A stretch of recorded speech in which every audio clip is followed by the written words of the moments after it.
시청자 여러분 안녕하십니까? 5월 11일 월요일 뉴스타트 1부 시작합니다. 호르무즈 해협에서 발생한 나무호 화재 원인은 외부 공격 때문이라는 정부 현장 조사 결과가 나왔습니다. 다만 어떤 비행체가 공격했는지는 특정하지 못했는데 현장에서 수거한 잔해 등을 추가로 분석할 예정입니다. 두바이에서 조수현 특파원이 보도합니다. 나무호 좌측 선미 외판에 큰 파공이 발생했습니다. 폭 5m, 선체 내부 깊이 7m까지 훼손됐습니다. 나무호 화재 원인을 규명하기 위해 두바이에 급파된 정부 조사단이 현장에서 발견한 피격 흔적입니다. 이를 토대로 정부 조사단은 기관실에서 불이 난 것은 외부 공격에 의한 것이라고 결론지었습니다. 미상의 비행체 2기가 HMM 나무호 선미 좌현 평행수 탱크 외판을 약 1분 간격으로 2차례 타격하였고, 하지만 미사일인지 드론인지를 특정하지는 못했습니다. 비행체의 기종이나 물리적 크기를 확인하기에는 제약이 있어 단정하기 어렵다는 설명인데 일단 기뢰나 수중 드론일 가능성은 낮다고 판단했습니다. 조사단은 현장에서 수거한 잔해 등을 추가로 분석할 예정입니다. 정부는 공격 주체를 예단하지 않겠다며 이란의 소행이라는 관측에 대해선 추가 조사가 필요하다고 밝혔습니다. 그러면서도 주한 이란 대사를 외교부 청사로 불러 조사 내용을 설명했습니다. 이번 현장 조사는 지난 8일부터 철통 보안 속에 진행돼 예상보다 빠른 사흘 만에 마무리됐습니다.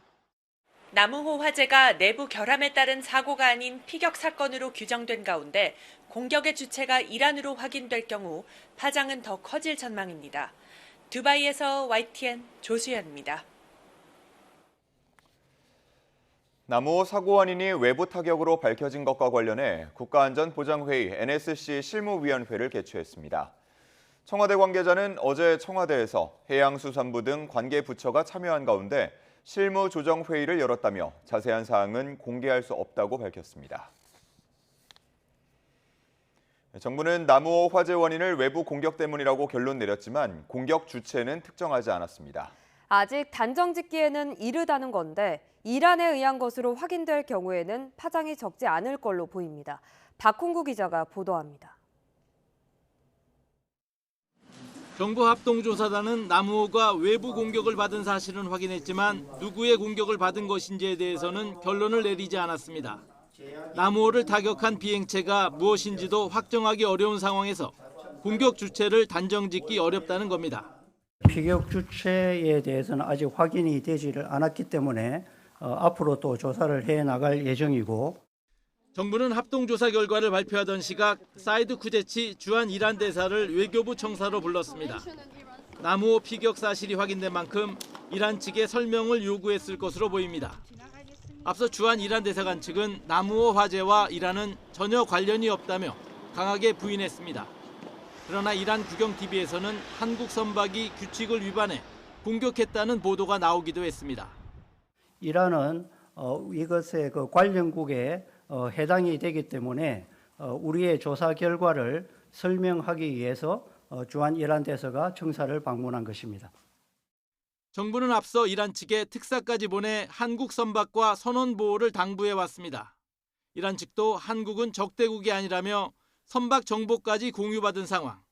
그런데 나무호 공격 주체가 이란으로 최종 확인될 경우 외교적 파장이 만만치 않을 것으로 보입니다. YTN 박홍구입니다.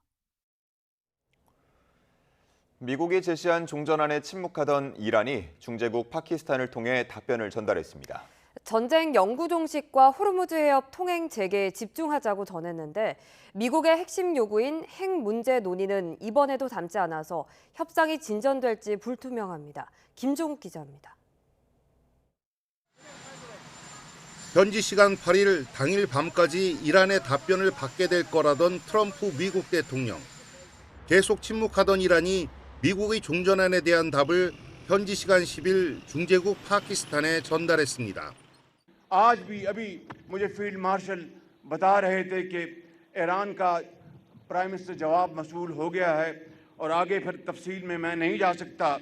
यहाँ पर मैं नायब वज़ीर-ए-आज़म इसहाक डार 이란 국영 언론은 협상의 초점이 전쟁 영구 종식에 맞춰지길 원한다고 전했습니다. 이스라엘이 친이란 무장정파 헤즈볼라와 싸우는 레바논을 포함해 모든 전선에서 전쟁을 끝내고 호르무즈 해협 해상 운송 안전 확보에 집중하자는 거라고 설명했습니다. 다만 이란과 미국이 맞불 봉쇄한 호르무즈 개방 시기와 방법은 밝히지 않았습니다. 하지만 이것만으로 협상이 진전될진 매우 불투명합니다. 우선 이번 답변 역시 미국의 핵심 요구인 핵 문제는 빠진 것으로 전해졌습니다. 종전 먼저 핵 문제 논의는 나중에라는 이란과 핵 프로그램을 축소하지 않으면 강공을 제기할 거라는 트럼프 사이에 접점이 될 만한 새로운 게 없는 겁니다. 종전 역시 이란과 미국이 손을 잡는다 해도 휴전 합의를 무시하고 레바논의 무차별 공격을 이어가는 네타냐후 이스라엘 총리가 수용할지 미지수입니다.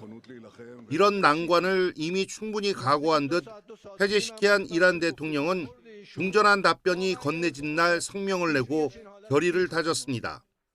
이란 국민은 결코 적에게 굴복하지 않을 것이고 협상에 관한 얘기가 나온다고 해서 항복이나 후퇴를 뜻하진 않는다며 협상의 목적은 오히려 국민 권리와 국가 이익을 강하게 지키는 거라고 강조했습니다. YTN 김종욱입니다. 이런 가운데 이란군은 최고 지도자에게 군의 준비 태세를 보고했습니다. 미국을 향해서는 강력한 군사적 경고 메시지를 보냈는데 카타르 인근 해역에서는 화물선 한 척이 또 피격됐습니다. 오만 무스카트에서 신호 특파원이 보도합니다.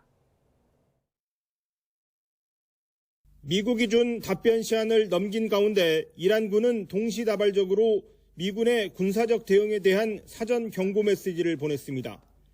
이란 해군 사령관은 반관영 매체 인터뷰에서 호르무즈 해협의 위협 등을 고려해서 경잠수함이 증강 배치되고 있다고 밝혔습니다. 페르시아만의 돌고래로 표현한 잠수함 배치 언급은 이례적인데 잠수함을 늘린 시점이 언제인지는 말하지 않았습니다. 이란 혁명수비대는 성명을 2개나 내놨습니다. 항공우주군 사령관이 미사일과 드론이 중동 지역의 미국 목표물과 함선을 조준하고 있다면서 발사 명령만 기다리고 있다고 했고 해군 사령부도 이란 유조선과 상선에 대한 어떤 공격도 중동 지역 내 미군 기지 중 한 곳과 함선에 대한 대규모 공격으로 이어질 거라고 경고했습니다. 휴전 기간에 미군이 군사적 충돌로 계속 자극하면 미군 기지와 미 군함에 곧바로 보복하겠다는 뜻입니다. 이란 매체는 이란군 합동작전사령부 사령관이 최고 지도자 모즈타바 하메네이를 만나 군의 준비 태세를 보고하고 새로운 지침을 받았다고 보도했습니다. و در صورت هر گونه خطای راهبردی، تعرض و تجاوز از سوی آنان با سرعت عمل، با شدت و پرقدرت با آن برخورد خواهند کرد. 이런 가운데 카타르 인근 해역에서는 화물선 한 척이 또 드론 공격을 받았습니다. 인명 피해는 없었지만 카타르 외무부는 영해 안에서 발생한 선박 피격을 강력히 규탄했습니다. 최근 일주일 동안 호르무즈 해협 안에서 민간 상선이 피격된 것은 벌써 4번째입니다. 종전협상 중재국인 카타르 외무장관은 이란 외무장관과 통화하고 호르무즈 해협을 협상 카드로 사용하는 것은 위기를 악화시킬 뿐이라고 지적했습니다. 오만 무스카트에서 YTN 신호입니다. 미국 에너지부 장관은 이란의 핵무기 프로그램을 금지하는 내용이 없는 상태에서 잠정적인 종전 합의를 맺을 가능성이 있음을 시사했습니다. 크리스 라이트 장관은 현지 시간 10일 미국 MBC 방송 인터뷰에서 단기적 합의라도 이란의 핵 프로그램을 해결하지 않는 합의에 미국이 동의할 수 있나라는 질의에 잠정 합의에 관해 잘 모르지만 최종 목표가 어디로 가야 하는지는 안다고 말했습니다. 라이트 장관은 사회자가 거듭 이란의 핵 프로그램과 관련해 모든 우려를 해결하지 않는 잠정 합의가 가능한가라고 묻자 그럴 가능성은 분명히 있다고 말했습니다. 이란 전쟁 여파로 인한 고물가, 고유가로 어려움을 겪는 취약계층을 상대로 피해 지원금을 지급한 정부가 오늘 2차 지급 대상 선별 기준을 발표합니다. 행정안전부는 오늘 오전 11시 정부 서울청사에서 브리핑을 열어 고유가 피해 지원금 2차 지급 대상 기준과 신청 방식 등을 자세히 공개할 예정입니다. 이번 2차 지급은 전체 국민 가운데 소득 하위 70%를 대상으로 이루어질 예정입니다. 이란 전쟁 여파가 축산 농가에까지 미치면서 농민들 근심이 커지고 있습니다. 고유가와 고환율로 사료비 인상 압박이 계속되면서 당국도 대응책 마련에 분주한 모습입니다. 김민성 기자의 보도입니다. 전북 완주의 한 한우 농가입니다. 아침 먹는 시간, 허기진 소들이 일제히 고개를 내밀어 사료를 먹습니다.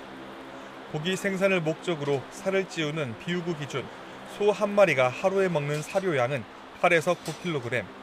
사료값은 한우 생산비의 약 40%를 차지할 정도로 농가 수익을 좌우하는 핵심 변수입니다. 최근에는 이제 미국 이란 전쟁 때문에도 변동폭이 굉장히 크기 때문에 그 부분이 올라가서도 힘들지만 미래를 예측하기도 힘들기 때문에 좀 어려운 부분이 좀 많이 있습니다.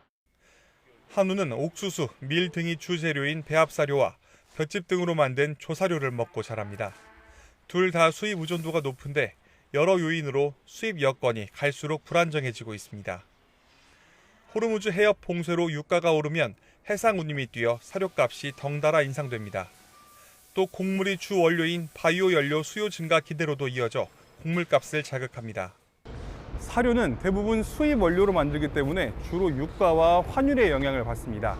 전쟁이 장기화하면 자연스럽게 가격 인상 압박에 노출되는 구조입니다. 실제로 한국농촌경제연구원은 올해 2분기 국제 곡물 선물 가격 지수가 1분기 때보다 6.9%, 지난해 같은 기간보다 8.1% 오를 것으로 내다보았습니다. 비료 원료값 상승에 엘니뇨까지 겹쳐 주요 곡물의 생산량이 줄어들 거란 전망이 반영됐기 때문입니다. 농림축산식품부는 매주 사료 가격을 모니터링하며 수급과 가격 동향을 점검하고 있습니다. 또 이번 추경에서 농가 사료 구매 자금과 사료업체 원료 구매 자금 등 모두 1,150억 원을 추가 반영하며 지원에 나섰습니다. 정부가 급한 불 끄기에 나섰지만 2달 넘게 이어지는 이란 전쟁 여파에 축산 농가의 한숨은 깊어가고 있습니다. YTN 김민성입니다. 트럼프 미국 대통령과 시진핑 중국 국가주석이 오는 14일 오전 베이징에서 정상회담을 한다고 백악관이 밝혔습니다. 애나 켈리 백악관 부대변인은 현지 시간 10일 전화브리핑에서 트럼프 대통령이 13일 저녁 베이징에 도착해 이튿날인 14일 환영 행사에 이어 시 주석과 양자회담을 한다고 밝혔습니다.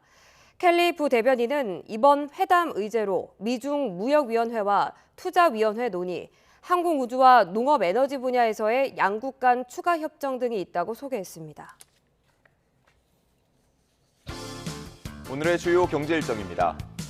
삼성전자 노조가 예고한 21일 총파업을 앞두고 노사가 오늘부터 이틀 동안 정부 중재로 협상을 재개합니다.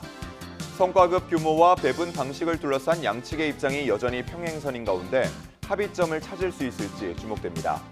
노조 내부에서는 반도체 사업부와 비반도체 사업부의 분열도 커지고 있습니다. 싱가포르 국적의 석유 제품 운반선 내비게이트 맥 앨리스터호가 오늘 새벽 여수 나포부두에 도착합니다. 해당 선박에는 약 6만 톤 규모의 나프타가 선적됐을 것으로 추정되는데요. 해당 선박은 한국 시간으로 지난달 18일 오후 3시쯤 호르무즈 해협의 라라크 섬 앞을 통과해 오만만으로 빠져나온 것으로 전해졌습니다. 관세청이 오늘 지난 1일부터 10일까지의 수출입 현황 잠정치를 발표합니다. 한국 수출은 반도체 호황 덕분에 지난 1분기 역대 최대 실적을 기록한 데 이어 지난달에도 호조를 이어갔는데요. 이 같은 수출 강세가 5월에도 이어졌을지 주목됩니다. 농림축산식품부가 오늘부터 다음 달 30일까지 전통식품을 계승 발전시키는 대한민국 식품 명인을 공모합니다. 식품 명인은 전통식품 분야에서 제공, 가공, 조리 등의 기능을 보유한 명인을 지정 지원하는 제도로 현재까지 88명이 활동 중인데요. 해당 식품의 제조, 가공, 조리 분야에 연속 20년 이상 종사하거나 전통식품의 제조, 가공, 조리 방법을 원형대로 보존 실현할 수 있으면 신청 자격이 주어집니다. 다주택자 양도세 중과가 부활하면서 서울 핵심 지역에서는 다주택자들의 양도세 부담이 많게는 2배 넘게 늘어났습니다. 당분간 서울 부동산 시장이 매물 잠김 국면에 접어들 거란 전망이 높은 가운데 정부는 매물이 실거주자에게 돌아가도록 하는 방안을 지속 논의하겠다며 시장 안정 의지를 강조했습니다. 차유정 기자입니다. 양도소득세 중과가 재개되면서 다주택자가 보유주택을 팔 때 내야 하는 세금이 대폭 늘었습니다. 10년 전 매입한 서울 서초구 반포자이 84제곱미터를 이번 달에 매각해 35억여 원의 양도차익을 봤을 경우 최종 세액이 2주택자는 24억여 원, 3주택자는 28억여 원으로 이전의 2배 안팎으로 급증합니다. 공인중개사들은 급매 국면은 이미 2, 3주 전에 마무리됐으며 관망 분위기가 이어지고 있다고 말합니다. 이 다주택 매도자들이 급매를 거둬들이면서 지난 3월 8만 건을 웃돌았던 서울 아파트 매물은 10일 기준 6만 7천 건 아래로 떨어졌습니다. 매물 정리는 5월 9일에 다가서서 정리된 거는 거의 한두 개에 불과하고요. 4월 말 전후로 해서 거의 정리가 다 된 상태였습니다, 시장에서는. 거래세가 대폭 오르면서 남은 다주택자들은 증여를 택하거나 본격적인 버티기에 나설 거란 관측이 높습니다. 이 양도세 중과를 피해야 한다는 압박도 사라지고 시장 불확실성도 계속되는 만큼 단기적으로 매물 잠김 국면이 불가피할 거란 전망에 힘이 실립니다. 단기적으로는 이제 다주택자 양도세 중과 부활이 됐기 때문에 매물 잠김 현상이 나타날 수밖에 없고 그에 따른 집값이 움직임이 나타날 수는 있다고 보는데 실제 급매 물건이 사라지면서 일부 핵심 지역의 매도 호가가 소폭 오르기도 했습니다. 서울 송파구의 한 대단지 아파트 전용 84제곱미터는 2월 초 23억 원대의 거래가 체결되기도 했는데 지난달 다시 28억 원대로 올라섰습니다. 이 같은 우려에 대해 정부는 연일 시장 안정 의지를 강조하고 있습니다. 김윤덕 국토부 장관은 SNS에 글을 올려 양도세 중과 여부는 집값 전망에 영향을 미치는 수많은 요소 중 하나일 뿐이라며 지속적인 공급 확대 등을 약속했습니다. 비거주 1주택자 양도세 장특공 조정, 향후 보유세 강화 여부 등에 따라 시장 상황이 급변할 수 있는 가운데 정부 정책 향방에 관심이 쏠릴 전망입니다. YTN 차유정입니다. 코스피가 연일 사상 최고치를 갈아치우는 가운데 1억 원 이상 거액을 굴리는 큰손 개미들의 주문도 크게 늘어난 것으로 나타났습니다. 급등작 속 투자 과열 신호도 잇따르면서 무리한 추격 매수는 자제해야 한다는 지적도 나옵니다. 손효정 기자입니다. 이번 달 들어 7천선 중반대에 올라서며 연일 신고가를 새로 쓰는 코스피. 숨고를 틈 없는 상승 랠리에 거액을 굴리는 개인 투자자의 발걸음도 빨라졌습니다. 한 번에 1억 원 이상 주식을 사고 파는 대량 주문은 지난달 119만 3천여 건으로 집계됐습니다. 2021년 1월 이후 5년 3개월 만에 가장 많은 규모입니다. 투자 열기는 이번 달 들어 더 뜨거워졌습니다. 하루 평균 대량 주문 건수는 8만 3천 건, 지난달보다 50% 늘어났습니다. 큰손들의 자금은 반도체 대장주에 집중됐습니다. 지난달 개인의 대량 주문은 삼성전자와 SK하이닉스에 가장 많이 몰렸습니다. 두 종목의 비중만 전체의 30%를 차지했습니다. 역대급 실적을 등에 업은 반도체 투톱은 27만 전자, 168만 닉스까지 올라섰습니다. 급등장이 이어지는 가운데 상대적인 소외 우려에 빚을 내 투자하는 B2도 확산하는 모습입니다. 주요 5대 은행의 마이너스 통장 대출의 규모는 40조 5천억 원으로 3년 4개월 만에 최대 수준을 기록했습니다. 투자 대기자금으로 꼽히는 요구불 예금은 2달째 줄어들었습니다. 이란 전쟁 리스크 민감도는 다소 낮아진 가운데 인공지능 열풍에 따른 낙관론이 다시 커지고 있는 상황. 다만 외부 충격에 따라 언제든 변동성이 커질 수 있다는 경고도 나오고 있습니다. 국제정세 불확실성으로 여러 가지 위험이 큰 상황에서 안전자산과 위험자산을 고르게 보유하고 있는 방식으로 자산 포트폴리오를 다변화하는 것이. 전문가들은 최근 급등 종목을 뒤쫓는 매수는 자제하고 조정 구간을 활용해 비중을 늘리는 대응이 필요하다고 조언했습니다. YTN 손유정입니다. 북한 매체들은 러시아 전승절 열병식에 북한군이 참여한 소식을 신속하게 보도하며 북러 관계가 더욱 특별해졌음을 강조했습니다. 이런 가운데 러시아가 우크라이나에 붙잡힌 포로 가운데 유독 북한군 포로에 대해서만 계속해서 송환을 요구하고 있는 걸로 전해졌습니다. 홍성기 기자가 보도합니다. 북한 조선중앙통신과 노동신문은 러시아의 전승절 열병식에 북한군이 참여한 사실을 하루 만에 신속히 보도했습니다. 조선중앙통신은 열병식 소식을 상세하게 전하면서 푸틴 대통령이 북한군 지휘관을 만나 사의를 표했다고 강조했습니다. 북한군이 러시아 전승절 열병식에 처음으로 참여한 점을 들어 북러 관계가 더욱 특별해졌다는 걸 대내외에 강조하려는 것으로 보입니다. 나는 오늘의 조로 관계를 당신과 함께 인도하며 두 나라 인민의 공동의 리상과 염원대로 자주와 조롬, 평화와 번영에 빛나는 세존기를 쏘나가고 있는 데 대해 항용 만족하고 긍지스럽게 여기고 있습니다. 이런 가운데 러시아가 우크라이나 측에 유독 북한군 포로에 대해서만 송환을 거듭 요청하고 있다는 보도가 나왔습니다. 우크라이나 현지 매체는 정부 관계자 인터뷰를 통해 우크라이나에는 상당수의 외국인 포로가 수용돼 있지만 러시아 측에서 먼저 교환 요청을 한 적은 한 번도 없다고 밝혔습니다. 그런데 북한군은 예외라며 러시아가 북한군을 넘겨줄 준비가 돼 있는지에 대해 여러 차례 물어왔다고 전했습니다. 북한군 포로들이 한국행을 원한다는 사실이 알려진 뒤 이를 막기 위해 러시아가 발벗고 나선 것으로 보입니다.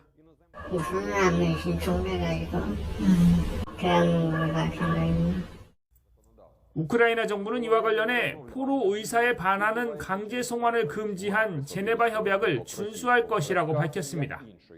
또 대안이 존재하지 않는다면 문제가 해결될 때까지 북한군 포로를 계속 수용할 것이라는 점도 분명히 했습니다. YTN 홍성기입니다. 안규백 국방부 장관이 피트 헤그세스 미국 국방부 장관과의 회담을 위해 현지 시간 10일 미국 워싱턴 DC에 도착했습니다. 안 장관이 취임 뒤 미국을 찾은 건 이번이 처음으로 11일 오전 헤그세스 장관과 한미 국방장관 회담을 시작으로 3박 4일간의 공식 방미 일정을 소화합니다. 회담에서는 한미 간 전시작전 통제권 전환과 지난해 한미 정상회담에서 합의된 한국 핵 추진 잠수함 건조 협력 등이 주요 의제가 될 것으로 보입니다.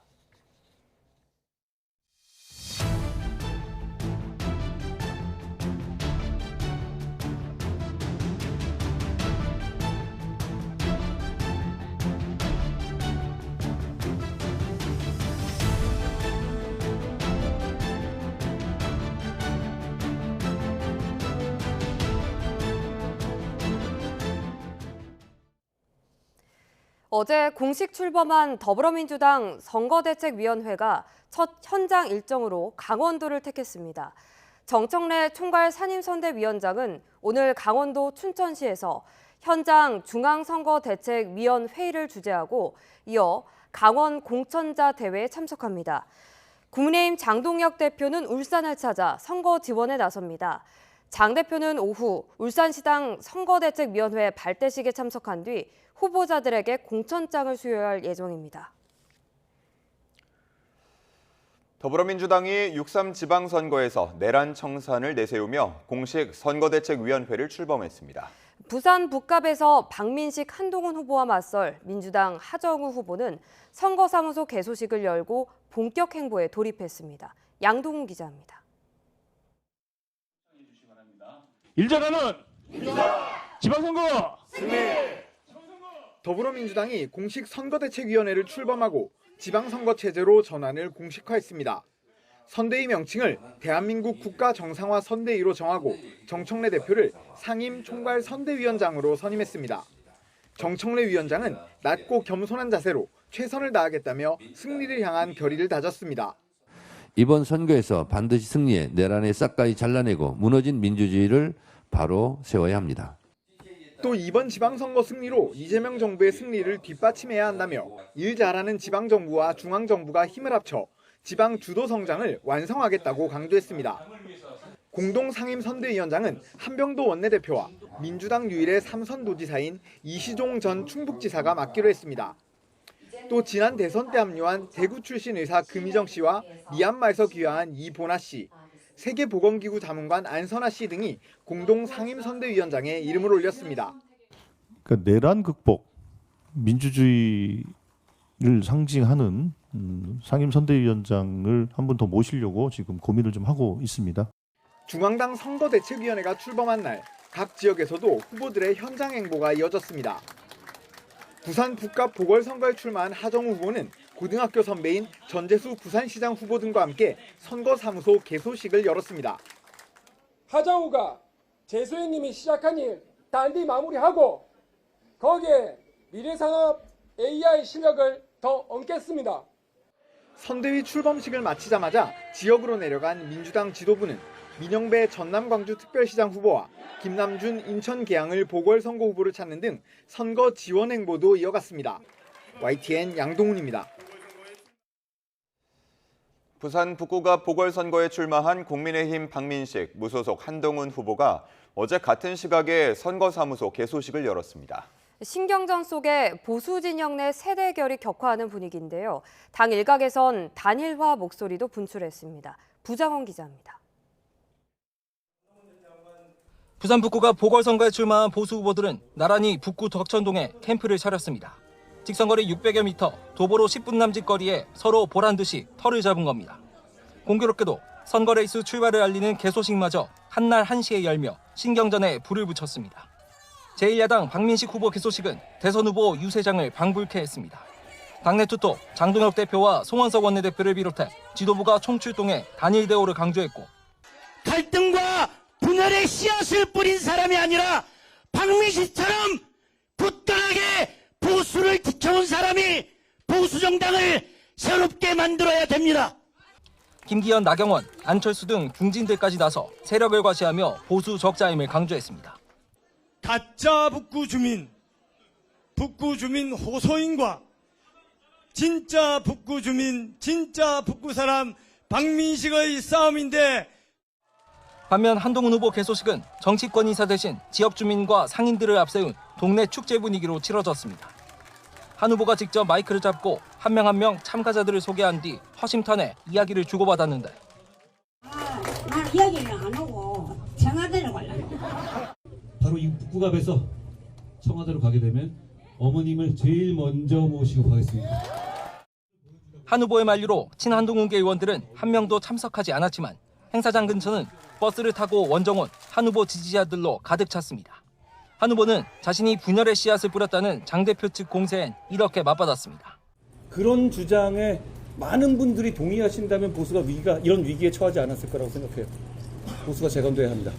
지금 오른쪽 날개가 꺾여서 왼쪽 날개로 휘청휘청 돌아가고 있어요. 박형준 부산시장 후보 등 국민의힘 내부에서도 단일화 촉구 목소리가 나오지만 양쪽 다 분열의 책임을 서로에게 돌리며 한치도 물러서지 않고 있어 경쟁은 더욱 치열해질 전망입니다. YTN 부장원입니다. 서울시장 선거에서 국민의힘 오세훈 후보가 더불어민주당 정원호 후보에게 또다시 양자 토론을 제안하며 압박하고 나섰습니다. 정 후보는 자신이 싸울 대상은 상대 후보가 아니라 시민의 불편함이라며 정책 행보를 이어갔습니다. 정인용 기자입니다. 오세훈 후보가 정원호 후보를 향해 양자 토론 카드를 다시 꺼내들었습니다. 부동산 문제 등 서울 시민의 관심이 높은 사안에 대한 후보들의 의견을 적극 알려야 한다는 겁니다. 왜 이렇게 토론을 계속 미루고 회피하는지 정말 이해할 수 없습니다. 그쪽에서 원하는 절차와 방식을 통해서 토론을 하는 것을 동의할 테니까. 오 후보 측은 지난 8일 용산국제업무지구 회견에서 정 후보에게 보좌 직원이 직접 설명하는 모습도 있어야 한다고 요청한 영상이 확산하자 이를 고리로도 공세 수위를 끌어올렸습니다. 양자 토론에만 응해준다면 보좌관 찬스를 쓸 수 있도록 2대1 토론 방식으로 구성하겠다고 꼬집었습니다. 반면 정원호 후보는 두 번째 정책자문단 출범식에 참석하며 시정 비전 다듬기에 공을 들였습니다. 정책 대결에 자신감을 보이며 선거가 정쟁으로만 흐르는 데 안타까움을 나타냈습니다. 저는 그래도 끝까지 정책 대결을 할 것이라는 걸 말씀을 드리고, 우리가 싸워야 될 것은 상대방이 아니고 시민의 불편함과 싸워야 한다라고 생각합니다. 정 후보는 유기동물 입양 가정에 최대 25만 원을 지원하는 반려동물 공약도 발표했습니다. 또 1인 가구 등의 반려동물 돌봄 공백 해소를 위해 전체 25개 자치구에 공공 펫 위탁소를 설치하는 방안을 제시했습니다. 유기견 보호시설도 직접 찾아 현장 의견을 들었고 뒤이어 서울시 리모델링 주택조합협의회와 정책간담회를 열었습니다. 오 후보는 서울교통 대전환 공약을 내놨습니다. 출퇴근 시간을 줄이고 교통비 부담을 완화하기 위해 교통인프라 확충에 20조 원 이상을 투입하겠다고 밝혔습니다. YTN 정인용입니다. 네, 방금 들어온 속보입니다. 트럼프 대통령의 메시지가 나왔는데요. 조금 전에 소셜미디어에서 나는 방금 이란의 이른바 대표들로부터 온 답변을 읽었다면서 나는 그것이 마음에 들지 않는다며 완전히 받아들일 수 없다라는 메시지를 소셜미디어에 남긴 걸로 확인이 됐습니다. 네, 다시 한번 전해드리겠습니다. 이란이 그 답변서를 중재국인 파키스탄을 통해 전달했다고 저희가 전해드린 바 있는데요. 이에 대해서 조금 전 트럼프 대통령의 메시지가 나왔습니다. 이란의 답변이 마음에 안 든다며 받아들이지 못하겠다라고 메시지를 전했습니다. 정확한 소식은 취재가 이루어지는 대로 전해드리도록 하겠습니다.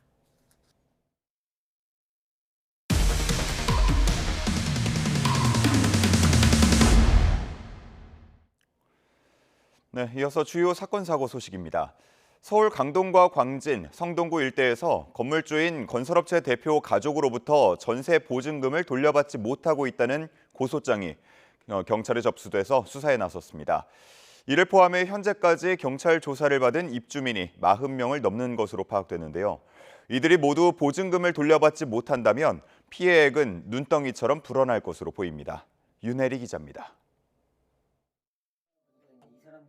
지난 2월부터 전세보증금 1억 3천만 원을 돌려받지 못한 세입자 A씨는 최근엔 살던 집에 가압류까지 걸려있다는 사실을 알고 눈앞이 캄캄해졌습니다.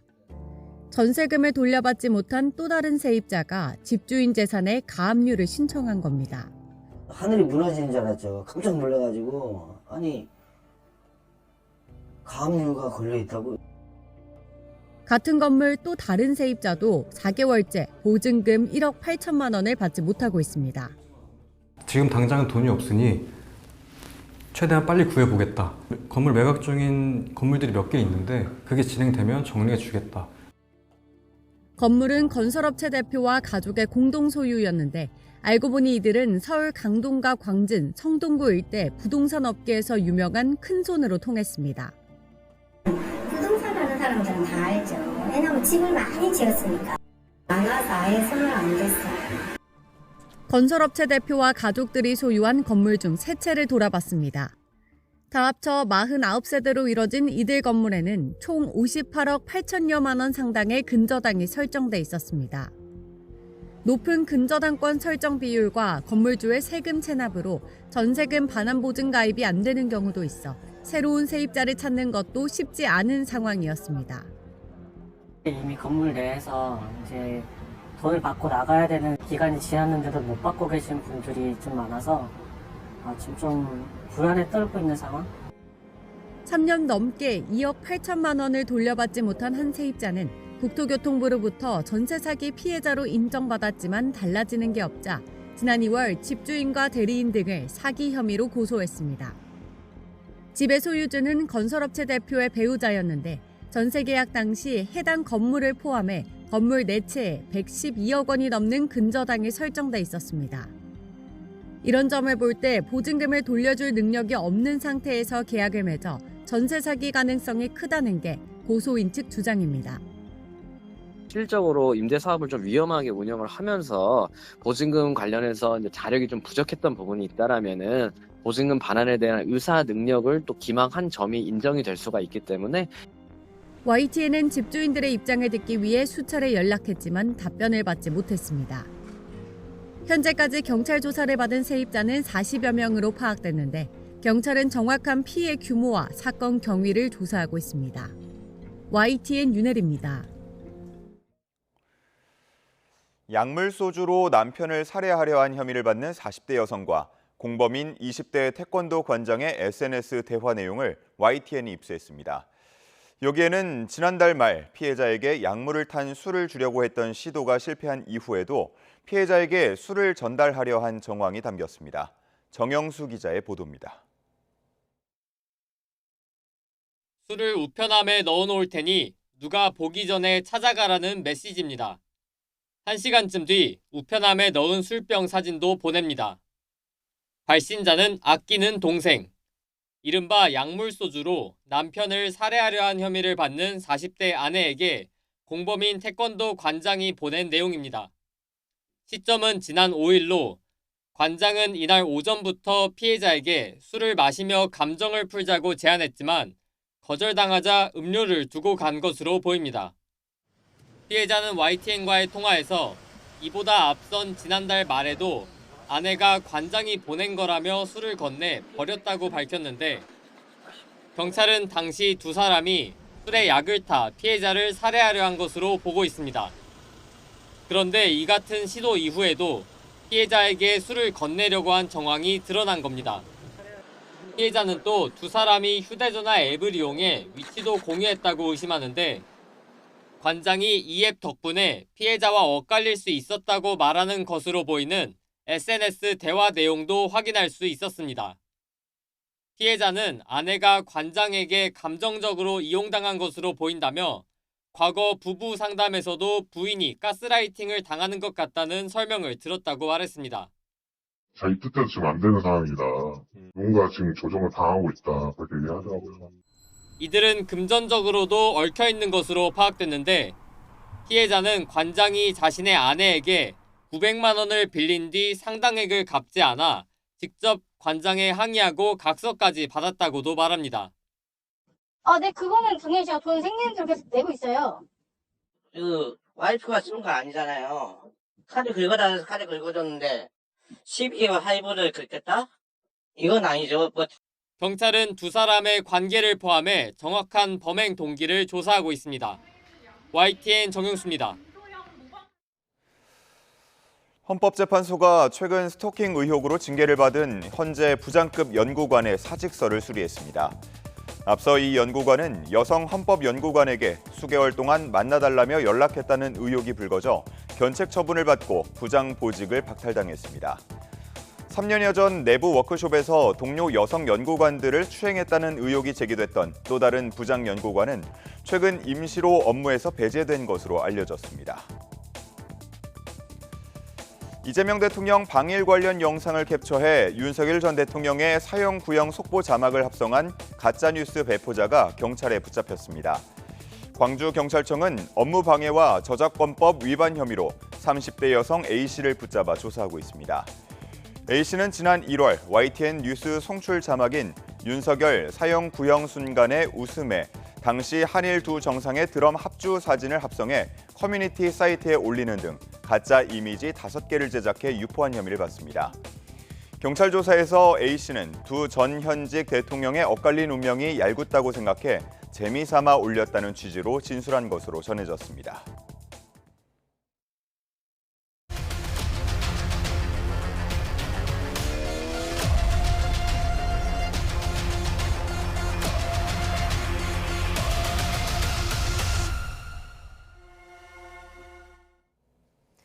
윤석열 전 대통령은 내란 우두머리 혐의로 1심에서 무기징역을 선고받았지만 아직 1심 결과가 나오지 않은 재판이 6개가 더 남아 있습니다. 함께 기소된 국무위원들도 한동안 피고인 신세를 벗어나지 못할 전망입니다. 유서연 기자가 정리했습니다. 12.3 비상계엄 이후 윤석열 전 대통령은 8개의 형사재판을 받고 있습니다. 진행이 가장 빠른 건 지난달 징역 7년의 항소심 판단까지 내려진 체포 방해 혐의 사건인데 양측이 상고하면서 대법원 판단을 기다리고 있습니다. 가장 본류인 내란 우두머리 사건은 1심은 마무리됐지만 주문을 선고하도록 하겠습니다.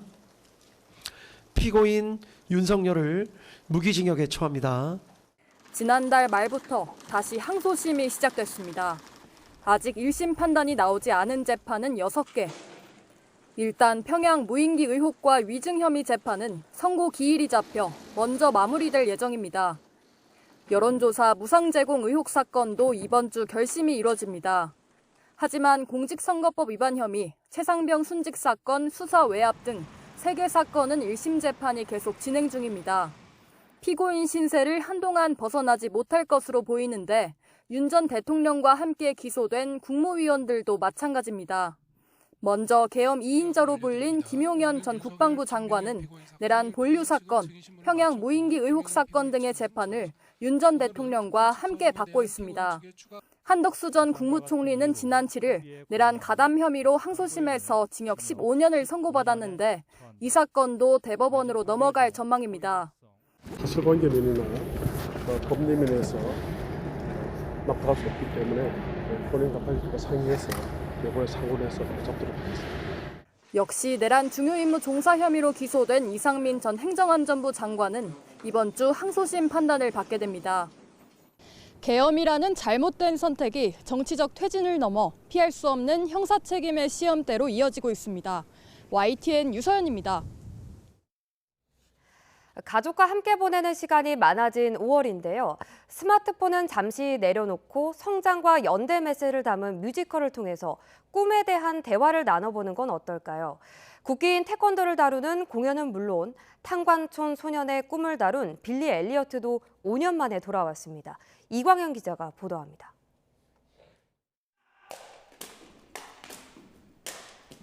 송판 격파가 거침없이 이루어지고 힘찬 기합 소리가 무대를 채웁니다. 국내 최초로 태권도를 앞세운 뮤지컬. 벌써 3번째 시즌입니다.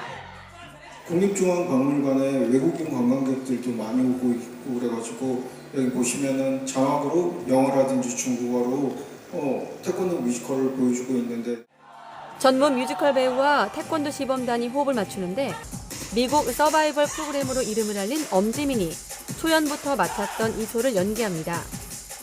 아메리카 갓 탤런트 때는 태권도를 좀 더 많이 보여드렸다면 지금은 연기랑 노래도 하고 이 무대에서 좀 있는 시간이 길다 보니까 저의 감정이나 이런 마음 일단 체력적으로 굉장한 차이가 있고요. 근데 그만큼 한 회 한 회 공연에 이게 끝날 때 조금은 남다른 그 카타르시스가 조금 있는. 꿈은 이루어진다는 낙관적인 메시지보다 인간이 나로 살아가기 위해 통과해야 하는 과정을 말하고 싶은 빌리 엘리어트. 일명 빌리스쿨이란 트레이닝 시스템을 소화해내며 탭댄스와 아크로바틱 등을 몸에 익힌 아역들의 연습 과정이 작품을 닮았습니다. 빌리가 누군지도 몰랐고 하다 보니까 깨달은 게 빌리는 약간 나랑 되게 비슷하다? 16년 만에 어른 빌리로 나서는 유니버설 발레단 수석무용수 임선우를 비롯해 와이어에게 딸깍 거는 소리가 있거든요. 근데 그게 이제 16년 전에 항상 제가 앞에서 뒤에서 그 딸깍 소리가 신현지 선생님께서 걸어주는 그 기억이 딱 겹쳐 이제 떠오르면서 플라잉하면서 이렇게 하늘로. 새 시즌 연속 미세스 윌킨슨 역을 맡은 최정원도 함께 무대에 오릅니다. YTN 이광현입니다. 오늘과 내일은 전국 대부분 지역에 봄비가 내리겠습니다. 비는 오늘 오후에 시작되겠지만 오전부터 중부지방에는 빗방울이 떨어질 수 있어서 나오실 때는 우산 챙기셔야겠습니다. 예상되는 비 양은 호남에 최대 60mm, 충청에 50mm 정도 되겠고요. 서울 등 수도권에는 5에서 20mm 정도로 많지는 않겠습니다. 또 이번 비는 소강 상태를 보일 때도 많겠지만 비가 내릴 때는 돌풍과 벼락, 또 우박이 동반될 수 있어 주의하셔야겠습니다. 오늘 아침 기온은 어제보다 1에서 4도가량 높게 출발하고 있습니다. 이 시각 서울의 기온이 13.3도, 포항은 15도, 울산은 14.6도 보이고 있고요. 한낮 기온은 서울이 21도, 대구 26도, 창원 23도가 예상됩니다. 주 중반부터는 대체로 맑은 날씨가 이어지겠고 이후 기온이 오르며 30도에 육박하는 고온 현상이 나타나겠습니다. 날씨였습니다. 이상으로 뉴스타트 1부 마칩니다. 잠시 후 2부가 이어집니다. 시청해주신 여러분 고맙습니다.